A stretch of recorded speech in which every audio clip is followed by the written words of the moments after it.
নমস্কার, আজকে নিয়ে এসেছি তোমাদের প্রফিট অ্যান্ড লস থেকে ছোট্ট একটি ট্রিক্স। তোমরা যে কোনো চাকরি পরীক্ষায় এই ধরনের প্রশ্ন দেখতে পাও, আর এই ধরনের প্রশ্নগুলো কিন্তু আমরা খুব সহজে করতে পারি।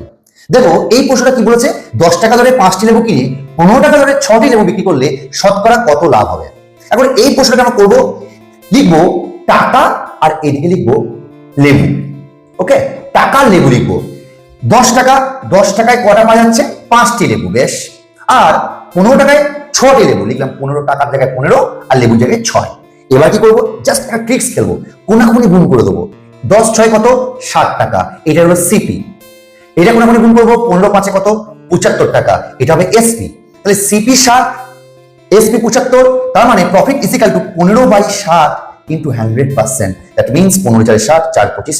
একদম মুখে মুখে calculation. Option B is the correct answer. তো তোমরা আমাকে বলবে এই প্রশ্নের উত্তর কি হবে, কমেন্ট করে জানাও। আর এরকম শর্ট ট্রিক্স পেতে হলে চ্যানেলটাকে অবশ্যই সাবস্ক্রাইব করতে হবে, আর অবশ্যই পেজটাকে ফলো করতে হবে। Thank you so much.